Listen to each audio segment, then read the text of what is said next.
દર્શક મિત્રો, કાનમ એક્સપ્રેસ ન્યૂઝમાં આપનું સ્વાગત છે। હવે જોઈએ આજના મુખ્ય સમાચાર। સુરત રત્ન કલાકારોના બાળકોની સ્કૂલ ફી વિવાદ મામલો। સુરત શહેરમાં કુલ 78,000 ફોર્મ ભરાયા। રત્ન કલાકારોના વિરોધ બાદ સુરત કલેક્ટર વિભાગ હરકતમાં આવ્યું હતું। રત્ન કલાકારોને રાહત મળી। પ્રથમ રાઉન્ડમાં શિક્ષણ સહાયના 6,094 ફોર્મ મંજૂર। કમિટીએ મંજૂર કરેલા 6,094 ફોર્મના 6,368 બાળકોને ફી સહાય, જ્યારે બીજા 8,906 ફોર્મ કમિટી દ્વારા સ્ક્રુટિની ચાલી રહી છે। કમિટીએ મંજૂર કરેલા 6,094 ફોર્મના 6,368 લાભાર્થી બાળકોની શાળામાં તબક્કાવાર સ્કૂલ ફી સહાય જમા કરવામાં આવશે। સરકારમાંથી સ્કૂલ ફી સહાય માટે ₹15 કરોડની ગ્રાન્ટ આવી ચૂકી છે। પ્રથમ રાઉન્ડમાં 6,094 ફોર્મ મંજૂર થયા। સુરત ડાયમંડ એસોસિએશનમાંથી વેરિફિકેશન થઈને આવનારા બીજા ફોર્મની પણ સ્ક્રુટિની કરવામાં આવશે। નિયમ પ્રમાણે ફોર્મ ભરનારા રત્ન કલાકારોના બાળકોની શાળાના તબક્કાવાર ફી જમા કરવામાં આવશે। રિપોર્ટર પ્રજ્ઞેશ શિરતા।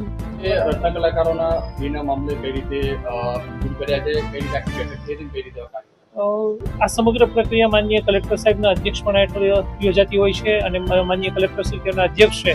ડીઆઈસી એના સભ્ય સચિવ તરીકે કામગીરી કરી રહી છે। જિલ્લા શિક્ષણ અધિકારી, જિલ્લા પ્રાથમિક શિક્ષણ અધિકારી, આ ઉપરાંત એમ કહી શકીએ ડાયમંડ એસોસિએશન પણ સભ્ય તરીકે છે, રોજગાર કચેરી પણ એના સભ્ય છે। આ બધાની સભ્ય કમિટી મળી અને સુરતના 6,000 જેટલા વિદ્યાર્થીઓના ફોર્મ તાકીદે મંજૂર કરવામાં આવ્યા છે। 8 કરોડ કરતાં વધુની સહાય તેમને ટૂંક સમયમાં ચૂકવવામાં આવશે અને બાકીની પ્રોસેસ પણ ઝડપથી થઈ રહી છે, જેથી કરીને તમામ વિદ્યાર્થીઓને ઝડપથી જે રત્ન કલાકારના બાળકો જે છે એની ફી સરકાર દ્વારા ઝડપથી ચૂકવી શકાય તે માટેની પ્રક્રિયા થઈ રહી છે। આ માટે દિવસ રાત તમામ સભ્યો પ્રયત્ન કરી રહ્યા છે, કામગીરી કરી। ડીઆઈસીની ટીમ ખૂબ જ પ્રયત્નશીલ છે, કારણ કે એક સાથે એમ કહી છે કે 75,000 વાલીઓના 90,000 જેટલા વિદ્યાર્થીઓના ફોર્મનું વેરિફિકેશન થઈ રહ્યું છે।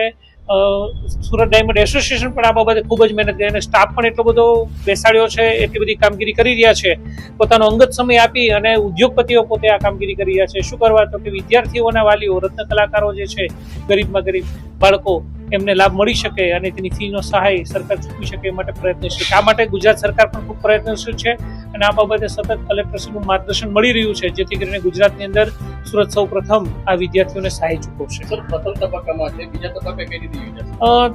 આ પ્રક્રિયા હવે ખૂબ જ ગતિશીલ થઈ ચૂકી છે। ટૂંક જ સમયગાળામાં એમ કહી શકાય કે ટૂંકા સમયગાળામાં માન્ય કલેક્ટર સાહેબના અધ્યક્ષપણા હેઠળ મિટિંગ થશે અને માન્ય કલેક્ટર સાહેબ એને ડિસાઇડ કરશે અને આ બાબતે માન્ય મંત્રી શ્રી હર્ષભાઈ સંઘવી સાહેબ અને ગુજરાત સરકાર દ્વારા નિર્ણય લઈ અને આગળની ઝડપથી કાર્યવાહી થશે એ પ્રમાણે કાર્યવાહી થશે।